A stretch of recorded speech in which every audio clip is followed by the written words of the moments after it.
So let's talk about this thing called options, okay? I've talked about this before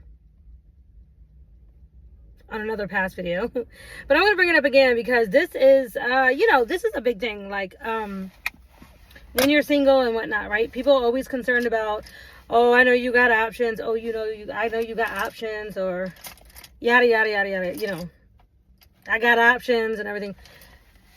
I want to just talk about how I feel about that, okay? How do I feel about having options, okay? Personally, I feel, do I have options? Yes. Do you have options? Yes. Everybody has options in a relationship, okay? Everybody has options. Even when you're married, or even when you are quote unquote in an actual long-term committed relationship, you have options. Okay, we all have options. We have the option every single day to not look at those options and stay committed, or we have the option to forget about the commitment that we might have, or get out of that commitment and choose a new option. Everybody has options, no matter how pretty or ugly you are. Okay, it is a matter of, how do you look at life? How do you see yourself, and how do you see the world? If you are a victim mentality kind of person, and woe is me, everything is, never going my way, Debbie Downer, sad, I'm the unluckiest person, I have, the worst, luck in the world, and my family is cursed, and if that's how you are, then you're going to literally see no options. You're not going to have options in anything. Not only in your love life, but you're not going to have options with jobs. You're not going to have options, for food. You're going to literally not have options in anything. You're going to feel like, your options are limited in every area of your life, more than likely. Okay. If you are the kind of person that is like, I'm a make a way, find a way kind of woman. Okay. Make a way, find a way. There is a way. I just got to pray for the way. Right? Kind of person, then you have options, right? You'll always have options, even in a relationship, or even when you are, let's say, completely even reliant on somebody, and you think you don't have no options. There's options. If that's the kind of person that you are, right? And if you believe that God is who you're walking with, and he helps you through things or whatnot, then you always have options, because whatever God wants you to do, he will make it happen for you.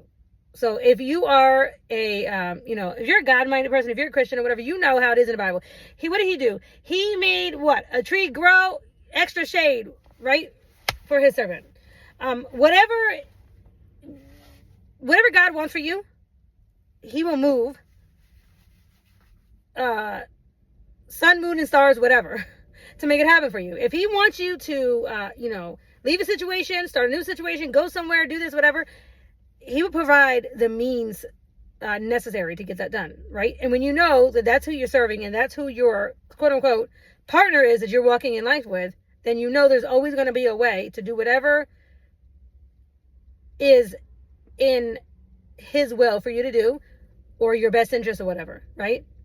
So this thing about having options, right? This whole thing about in dating and you got options and everything, right? This is only a bother or a problem for somebody who is low self-esteem or is insecure. If you are insecure and you have a very low self-esteem, then you're going to have a problem with your partner or your mate or your person having options. Or quote unquote, let's say being attractive, being pretty, and maybe, let's say if you're a guy, and you are, trying to get, let's say, I'm going to use me as an example, because I hear this all the time, and I've had men say this to me when they're getting, like when they meet me, like literally upon meeting me, they're like, oh, you're so pretty, I'm sure you got options. I've literally had men say that to me. And I'm like, yeah, and you don't? Okay, what does that have to do with anything? Okay, what does that mean? Just because a person has options that they're not loyal? Or does having options mean that they're just automatically not going to stick with you? Right? I've talked about this before. And to me, if you're automatically perceiving somebody who is attractive as a person who has options, which means she's going to automatically cheat on you, then you have a reality perception problem and a prejudgmental problem. And you probably have low self-esteem because you obviously don't feel that whatever you have to offer a woman is enough to keep her from utilizing those options. Okay, because again, even if the person that you're looking at, let's say she is, attractive, but you perceive her to, for whatever reason, she has low self-esteem, and you perceive that you could probably keep her because she, doesn't have options or doesn't utilize her options, doesn't look around for whatever, or she's in need. That's what it is. Like, because I've seen men do this. I actually know men who do this, who look for attractive women, but they're in need. They're in a needy state. For example, maybe she's widowed or she's broke or whatever. And, because you have the money, you can entice her by telling her things like, oh, if you get with me, you'll never have to work. Oh, if you get with me, I'll pay all your bills. You don't have to do anything. You don't have to worry. Just be here and be pretty and look good or whatever. Because you know that she has a need. And in your mind, you feel like as long as she stays in that state or whatever, you have what she's looking for, quote unquote, or what she needs. And you can keep her from utilizing her options, right? You need to think about that. Like, think about why you're worried or concerned about a person who has options. I would be more concerned about a person who does not have options, or sees life as not having any options, or sees themselves as not having any options. I would be more concerned about a low self-esteem, no self-esteem, a low caliber kind of a person, low value, low self-value, doesn't have a relationship with God, no options, woe is me kind of a person. That would concern me more, because that person is so needy and is willing to, like they say, accept love, lick your love off of a knife, so to speak. I'd be more concerned over that kind of person, okay, than a person who actually does have options, right? Because having option does not actually equate to being a player or being disloyal, or, someone who is just out to use you, or someone who thinks they're going to automatically be conceited or is conceited or better than you, right? I know that happens, but I see people who are conceited, who I think, and in my book, I think they're ugly, period, okay? Inside and out, okay? I've seen people who are ugly on the inside and out, like I'm not attracted to them at all, and they are conceited because they think they are the stuff, okay? I've seen that.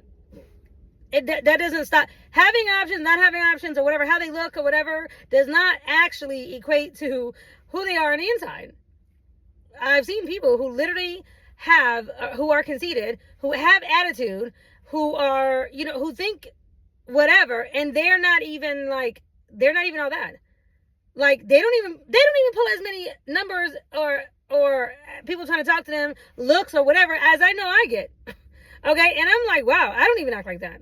Okay, but yet people run into this, so it's an automatic thing. It's like, oh, you got options or whatever, so you're just gonna assume that person is not loyal. Actually, I know in my case for sure, but I know other women, and this is the case. That is not true. That is absolutely not true. I'm loyal to who I want to be loyal to. I'm loyal to those who are loyal to me. Okay, so when I see somebody who is good to me, I automatically want to be good to them, right? Because if somebody is good to me, I'm a reciprocal kind of person. Like, I think to myself, like, okay, I want to be good to them. Now, to what extent and everything, that is all to be determined. Like, that's all. It's like, you might want to do more for somebody, but they have barriers up, they have walls up, or they if they might think that you're not being reciprocal, but they don't realize sometimes they have walls up, okay? And they have stopped their own blessings from coming in sometimes, because of their own fears and insecurities. And I've seen this so many times. And so, while I'm not saying, that having options or somebody who is attractive and everything is, never going to equate to somebody not being loyal. Being loyal is an inside trait character that has nothing to do with your outside looks. You know what I'm saying? It's like, being loyal is a decision. It is a decision. That you decide to be loyal. If you decide that you want to work on that character trait, or if you decide that that's how you want to describe yourself, or a part of who you are as a person and how you want to show up in the world, it's a decision. Okay? You can't change how you look on the outside. Yes, you can. I know you can go get surgery and all that kind of stuff, but you can't change how you were born to look. Okay? You can't change if you are black or white. I mean, I'm not talking about going to do all these, chemical things. I'm not talking about that. I'm saying in general, if you were born black or white, Chinese, Hispanic, mixed, biracial, whatever, that's how you were born. You can't change that. But being a loyal person, or deciding to be loyal, deciding to be a show up, stand up, good person, loving, and, just being there for somebody else, being reciprocal and all of that, is a decision that you decide to make on the inside of you, that you are in control of. And let's just say you decide to be loyal to somebody, okay, who you perceive or you think is loyal to you, and then a year, 2, 3 years, 6 years, whatever, down the road, that person decides to be disloyal to you. Does that give you a green light to now label all people who look like that person as disloyal? Does that give you a green light to all women are like this? Does that give you a green light to just, to be disloyal back? Hey, I'm just matching the energy that's out there. Is that really how it's supposed to be? Number one, if you're a Christian and you believe in Jehovah God, Jesus Christ, and they are your examples, then no, you don't have a green light to do that. Period. The end. If that's like how you see yourself, if that's how you view yourself, if you wish to walk in Jesus Christ's steps, if you wish to be a follower of God, Christian, all that, then beyond a shadow of a doubt, we're supposed to be loyal. Why? Because God has given us and shown us loyal love. Jesus Christ, same thing. He was literally betrayed and killed, and he was nothing but loyal, and he did nothing but come for our sake. Okay, and he was shown great disloyalty. And what if at the last minute, while Jesus was about to be killed, he decided, you know what, y'all disloyal fools, I'm gonna get down off of this stake and just, go on ahead and just, never mind, I'm not gonna give my life up. Y'all can just, die. I'm matching energy. Jesus Christ over here talking about, I'm matching energy, Jehovah. I know you sent me down here on this earth to die for these people, but they don't deserve it. And, this human race that you created or whatever, yeah, it's not working for me. I'm going to match the energy and be disloyal back. So, never mind. Go ahead and just, let's scratch this whole plan. I mean, let's think about is that how, that's not the example that we were given, right? Okay. So when you think about it, first of all, most of the people that I associate with are Christians. They do love God. They are God-minded people, God-oriented, right? What does that mean, God-oriented? Your North Star is God. That's your North Star. Your North Star is where you look up to go. Not down, not south, not backwards, behind, and all this to the sides. No, your North Star looking up and down. Your vertical relationship is with you and God, you and Jehovah God. Vertical. You're not looking around for that. You're looking up. He tells you where to go, how to be, how to act, how to behave, what's acceptable, what's not. That's what it means when you are God-oriented, right? So, if that's how you equate yourself, or if that's how you see yourself, or that's how you wish to be, or at least that is your goal, is to be a Christian and being God-oriented, then being disloyal is not a character trait that you are proud of or that you want or that you aspire to be, no matter what you look like on the outside. So having a million options on a daily basis means absolutely nothing when you are cultivating loyalty as a result of your relationship with God, because this is who you're emulating. So being loyal in your relationships, if you are in a committed relationship with somebody, married or going to be married or whatever, then you are loyal to your partner or to your mate, more than just because they're loyal to you, but because this is a byproduct of you looking, being God-oriented, looking due north to God, and cultivating a relationship with Him, and using God and Jesus Christ as our exemplars. Okay? And that's why we're loyal. Because we want to orientate ourselves and use God as the example, Jesus Christ as the example of how we want to show up in the world. Okay? And that's why we're loyal. That's why you'll decide to be loyal, because loyalty is a trait of Jehovah God, and it is a good trait to have. That trait is not a result of what you look like on the outside. You could be black, white, Chinese, whatever, Spanish, and Filipino, whatever, right? Brazilian, it doesn't matter. That does not affect if you are loyal or not. It is a decision that you decide to make on the inside based on whatever reasoning that you really, whatever, whether it's God or not, okay? If you just decide you want to show up as a loyal person, okay? But the point of the matter is that having options or not having options does not equate to being loyal or not. Some people come to Atlanta married. This is a saying. I mean, people know this.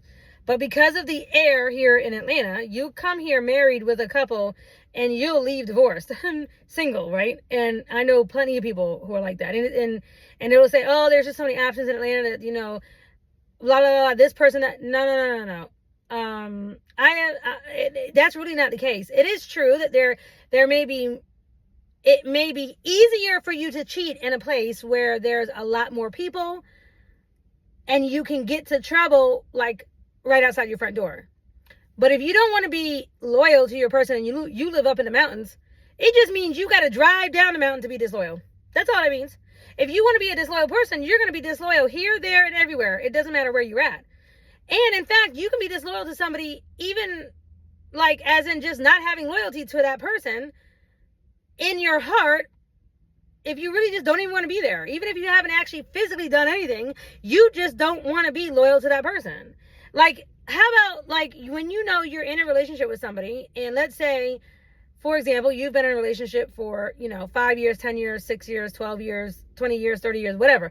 And let's just say you started saying and deciding that, for whatever reason, good reason or not, I'm not here to discuss that right now, but for whatever the reason is, it's time for a divorce, you need to get a divorce, okay?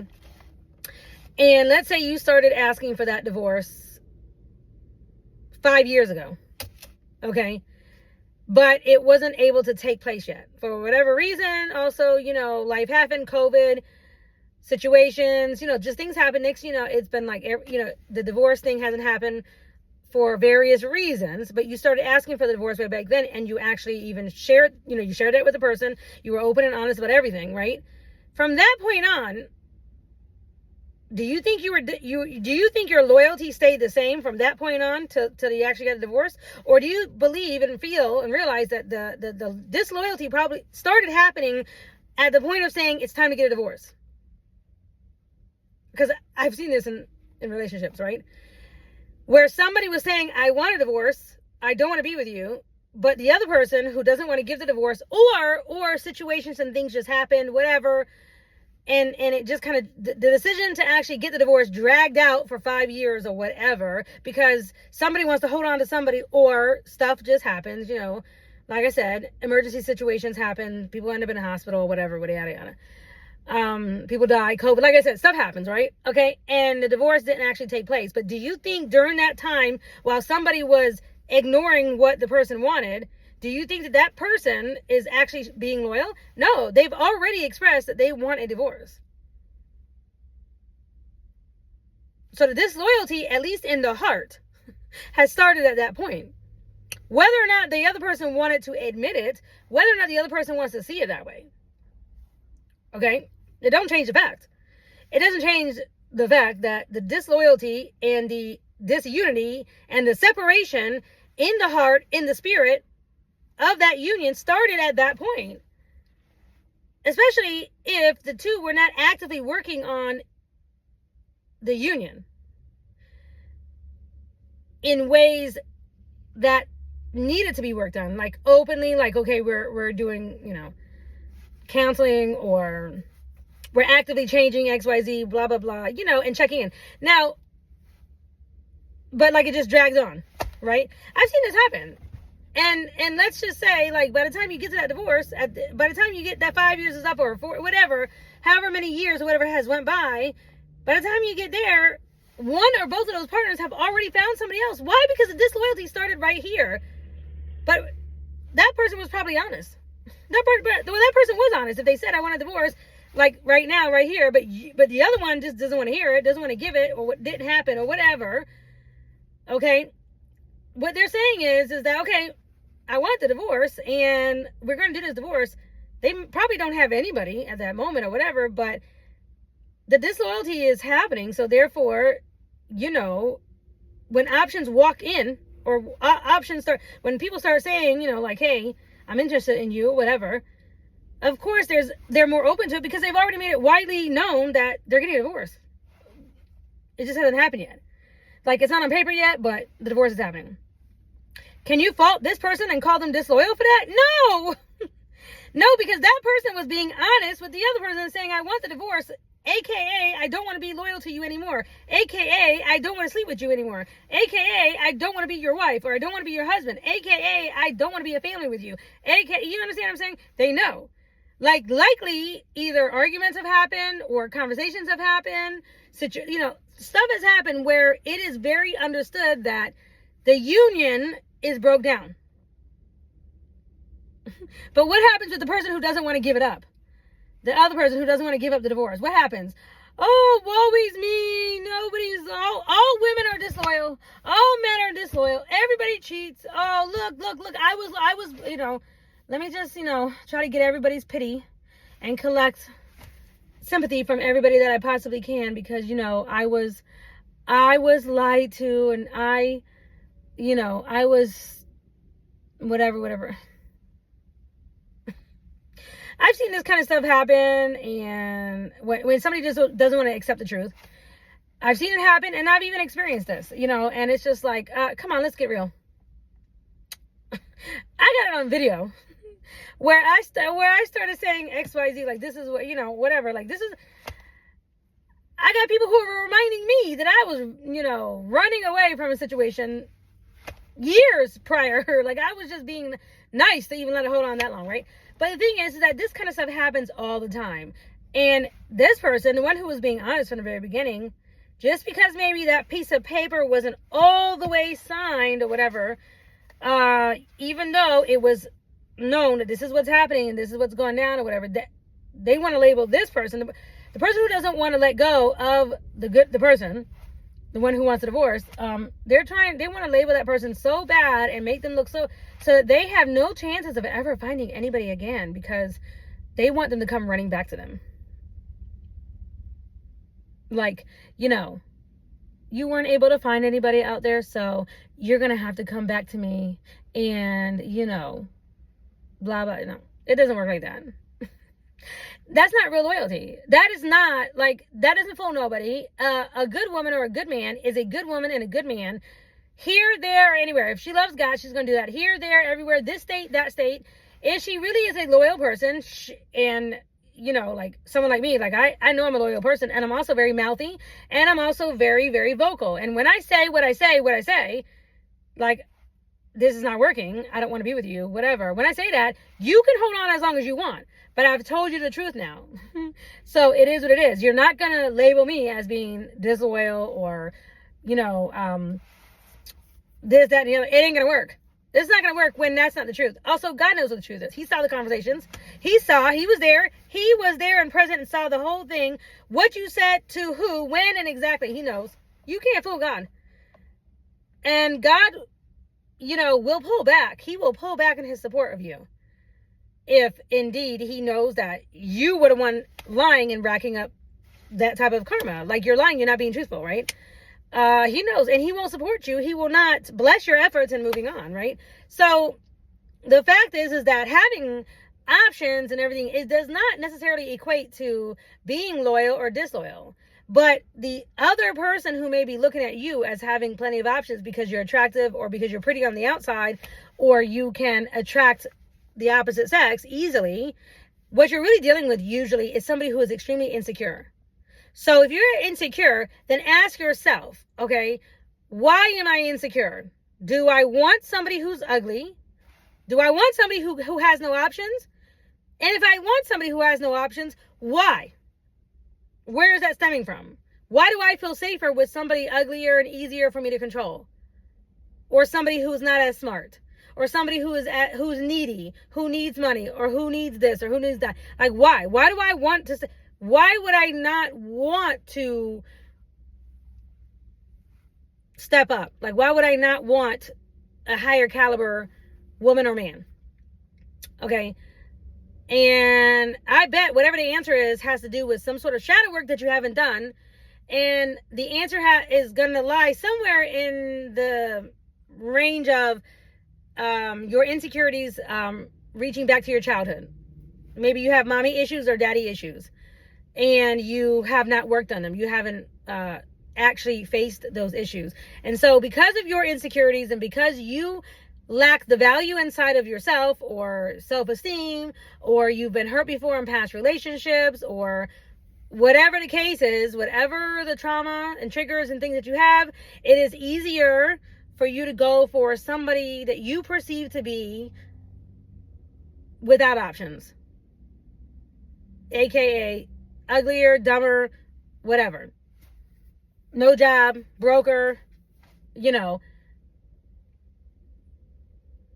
someone who accepts your BS. Because person that has a lot of insecurities has usually, someone who hasn't done any shadow work at all and hasn't worked on themselves, they usually show up in relationships as toxic. Okay? And when you show up as toxic, somewhere in your psyche, you know what you're doing and how you're acting is wrong. You know that your behaviors, your pattern of behaviors, your style of whatever, whether you yell too much, you scream too much, whether you hit, whether you are in and out of, coming in and out, you don't show up, you're not consistent, whatever it is, however your insecurities and maybe you're a cheater, whatever it is that you do, that really stems from your traumas and your problems and your wound, your inner wounding that you have not worked on. It comes out as some sort of toxic behavior, toxic mess that most women, or that any woman of high caliber and high value, it ain't gonna put up with that. She's not gonna put up with it. Like, she's not, regardless if she has options or not. If I had no options, but I still who I am on the inside, but I have no options and I'm ugly or whatever you want to think, I don't care. I'm still not gonna put up with some man who's being ridiculous, who's gonna hit me, or who's gonna talk to me some sort of way, who's gonna be violent, who's gonna scream at me, who is going to constantly give me stress, who is going to be inconsistent, who's going to breadcrumb. No, I'm not gonna put up with that. I wouldn't put up with that if I look like a dog. I wouldn't put up with it if I look like a cat. Okay? I don't care. That's just not who I am. Do you understand? Because of who I am on the inside. Right? Period. How you look on the outside, which you really cannot control, which you can control. I mean, you can control some things, but you cannot control everything. Like, you cannot control the way you were born, is what I'm trying to say. Okay? You can only do so. You can do a lot to fix yourself up, but your basic who you are, right? You cannot really change that.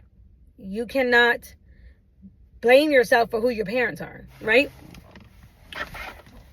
So, therefore, with that being the case, what you can change on the inside of you is, yeah, what you can change is stuff on the inside of you. You can change your inner world, your inside personality, who you are on the inside, and your character, your qualities, the attributes, how you show up, your follow through, your skills, your skill sets, you know, your reliability, your loyalty, your lovingness, right? That is what you can change, and literally you can change that. You can make a decision and you can change that if you want to. But somebody, any woman who values herself is considered high value, right? Regardless of how many options she actually has, she's not going to put up with somebody who is showing up toxic, regardless of why you're showing up toxic. Regardless of if, you're showing up toxic because you haven't worked on your inner world and you haven't worked on your traumas and your issues. It doesn't matter. Like, that could be the reason, but she's not going to put up with that. Okay, but that is the byproduct. The byproduct of having insecurities and having issues is triggers and is violence, or having short tempers, lying, or being inconsistent, stuff like that. Like stuff that's toxic. Okay, that is the byproduct of having a inner world that's in turmoil of some sort, not working on yourself and not working on those issues in particular, right? Not working on those things that trigger you. Okay. Let's just forget about, like, if you need medication or something like that. I'm not talking about that. Okay. Cause it could be a result of that too. But outside of that, right? So maybe you decide to run and hide and escape and, smoking weed all day long, all the time, or drinking too much, or, addictions of hiding addictions, all of that escapism. Could be shopping addiction, or all of that, which is, getting away from the reality of how you feel on the inside, is going to show up as toxic in relationships. And the only person who's going to put up with your toxic behaviors and patterns is another toxic person, or somebody who has low self-esteem, or they have low self-value, low self-worth, and they grew up that way and they saw that. People call this people call this, being on the same frequency. Okay. So it's like, when they say how two people are on the same frequency, that's kind of what I mean. One person is toxic like this, and it matches your toxic frequency. Y'all's frequency match. When somebody tries to break out of that frequency and tries to now better themselves, and they're changing their inner world, and they present and want to show up differently in the world, and they're raising their vibration, right? What happens? You outgrow the other one. You're no longer an energetic match. You're no longer on the same frequency. So let's say you decide to leave a toxic relationship, and, you even go to another whole new state, and you're like over here in a new world, and you are changing and growing and getting better and escaping less, smoking less, drinking less. You got a new job, you're saving money, you are changing who you are. You're going to naturally now, as you're vibrating higher, you're going to attract somebody at a higher level who is more of an energetic match, who's matching your frequency up here, right? Especially if you're in prayer, about it, and you're asking God to help you to become better and be better. You're going to attract that. But if at any moment you decide to fall back and lower your frequency, or go back to being toxic, whoever you met up here, she's not going to lower herself to come down. No, not if she is high value or higher frequency, whatever you want to say, right? However you want to describe it. But if she's up here, she ain't going to have to come down here so she can match you. No, you're just in two different worlds, and you disappear from each other. Until or unless you want to raise yourself back up again, and you got to find somebody up here again in that frequency, right? Otherwise, you go back to your toxic world. You go back to your toxic match, your toxic lover. where you guys are an energetic match, right? And you accept each other's disloyalty or toxic behaviors or in and out behaviors or yelling and screaming or disrespectful and throwing and nasty behavior that's not of God. Okay. I've seen this happen. I've literally seen this happen. I know of people who this has happened to. But it doesn't, nonetheless, it doesn't change. Like, a person who on the outside is pretty or whatever, good looking or attractive, okay, does not automatically mean that they have options that they're going to utilize and they're going to be disloyal, right? And I think that other women and men who go through this, they understand, they understand. People tend to see the world, or they come at people. It's like, okay, let me give you what I'm trying to say. Okay, like if you're a liar, if you are a compulsive liar, or if you know you lie all the time, you automatically think that everybody around you lies.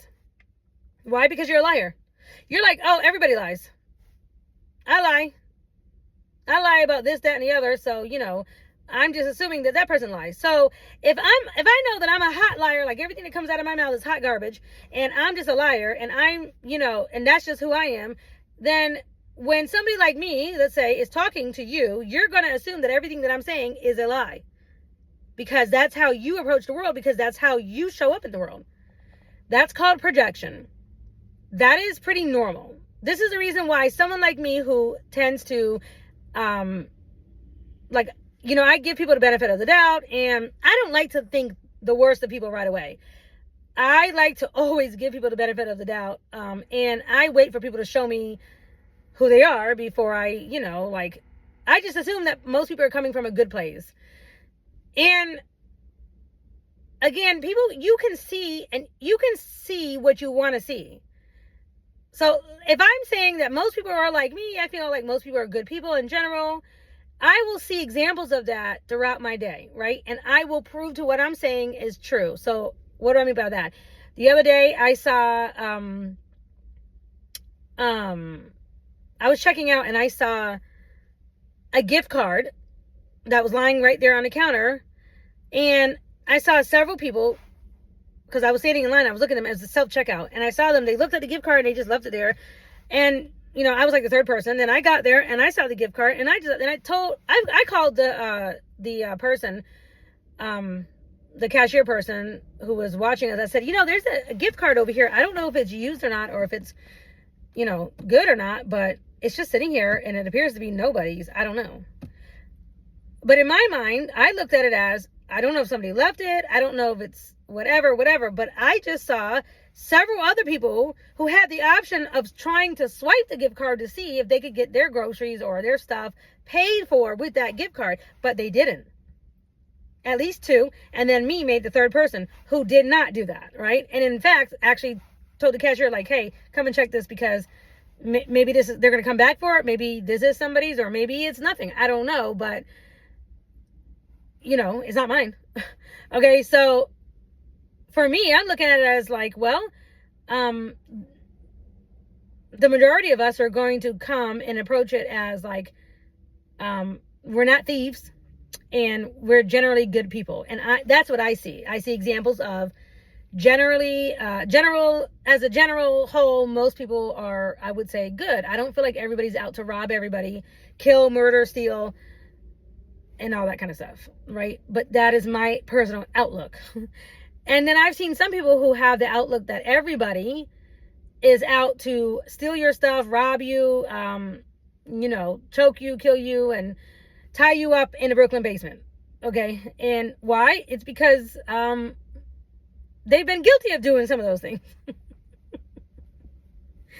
And because they hung out with people like that, they're from the streets or whatever, and they know people, and they know that's out there. It's like they come and approach her that everybody is out to get you until you prove that you're not going to try to choke me or kill me. Okay, so you see what I'm saying? So it's like a lot of people will project however they are. So if they're disloyal, they're known to be cheaters, or they're known to use their options, or they keep options in their DMs and in their, online, profiles, or they keep all these secret profiles. They have all these secret, they know what their world is and their secret world is, and they know what they're doing. They're just assuming you're going to do the same thing, and you are doing the same thing. So I need to beat you at your own game and go ahead and show up this way. That's toxic. That's toxic. Okay. And you will, in fact, attract your energetic match to that. Yeah, you will. You will find somebody who's like that. Because that's what you're doing. That's what you're doing. So if you're doing that and you're afraid about options, it's like me. I'm not afraid to be with somebody who has options. I don't want to be with someone who has no options. I don't want to be with somebody who literally is like, I don't know, he has no options. And so I'm his only, like, me, I don't know. I wouldn't want to get with someone who's like, I can't get anybody else. That's pathetic to me. That is pathetic. It's like, no, I can have anybody, but I'm choosing you because I want to spend time with you. Like, I value you. I enjoy my time with you. To me, that is an even more compliment. All right. So it's like, yeah, I got options. Yeah, I got plenty of guys, whatever, that I could call, go with, whatever, that I could go to Starbucks and meet new people and literally have a couple numbers all the time. It happens all the time. The point is that just because I can do that doesn't mean that I will, or that I want to. And also, like, I don't know, that doesn't make me any more better or make Jehovah God look at me as a better person because look at all the men that I can have. Like, I don't understand. Like, that's so immature. I don't know. I just don't come like that. I don't come by that. So I think it's all in how you come and approach the world, like how you are. If you're a liar, you're going to assume everybody's lying to you. You're going to have a hard time believing anybody because you yourself have not worked on your inner character, your inner world, right? And you are attracting other liars, sure. And you can prove that if you look around, you'll be able to prove and see, and every night on the news, you'll be able to turn on the news and find people who are lying, cheating, stealing, and hurting others, and yada, yada, yada. But you can also find and see the good everywhere if you want to see that. If you want to see that, if you choose to see that, if you choose to look at the world like that, okay?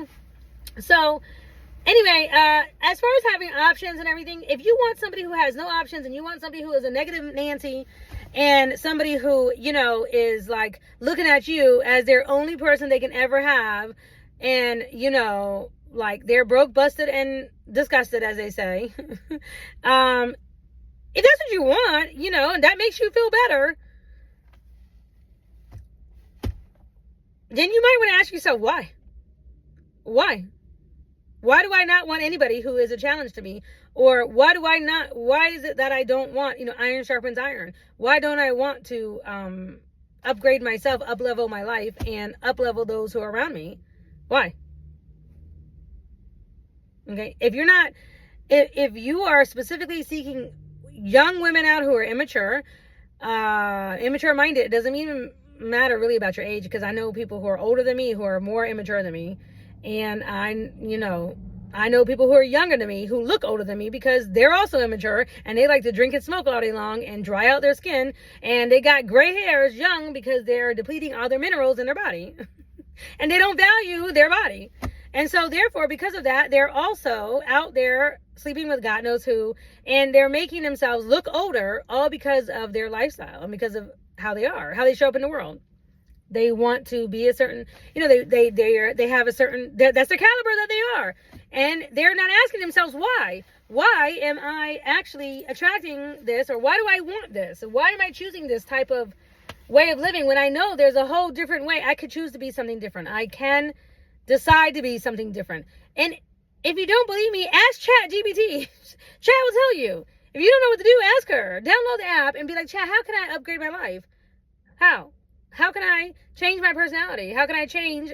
If I'm disloyal and I'm showing up disloyal and I'm a cheater, I need to change. How can I do that? What do I need to do? I mean, if you don't want to look to God and pray to him and get it from him because you want to, not be a Christian or something like that, then ask Chat. Chat will tell you.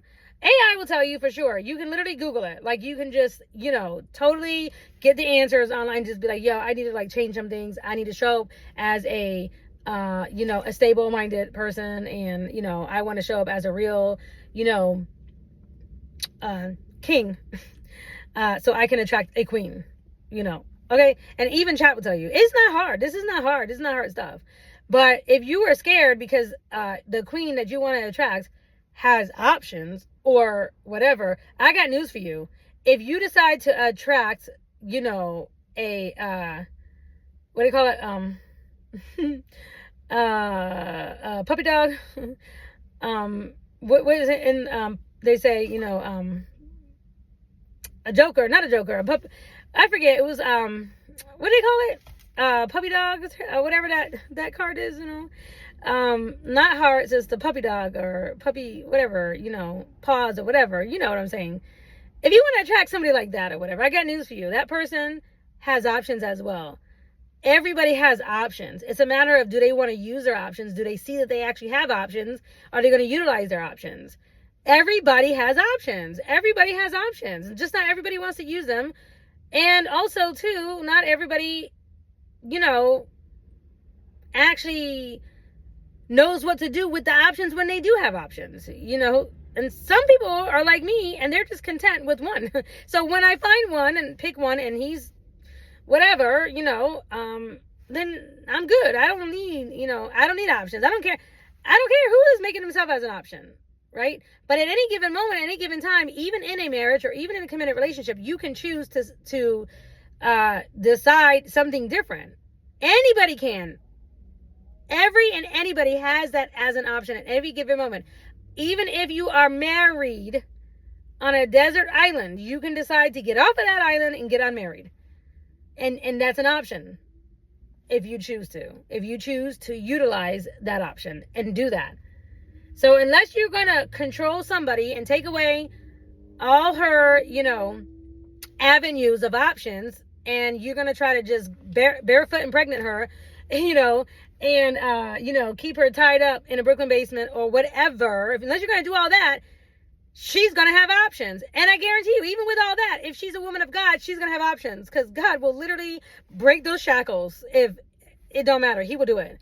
He did it in the Bible. He will do it. He can do it for whoever he wants to. What you need to be understanding is when you have a woman of God, she always has options. God will always make a way for her. Always. She will never be stuck with anybody who is wrong for her, toxic, or who's going to do damage to her, or a lot of damage. No, in the Bible, he didn't condone it and didn't allow it. It wasn't okay. Okay. And even now today, because this is the same God, the God in the Bible is the same God that we're worshiping today. His name is Jehovah. And guess what? He is the same. And he will get his people out anytime. If you ask him, if that's what you want, right? So you always have options. You really, it's just a mentality. It's just a mindset as to whether or not you want somebody with options who knows how to utilize them, or is a matter of if that person sees that they actually do have options, or if they decide to use their options. Okay. That's it. That's all I'm going to say for now. This is long enough. Bye.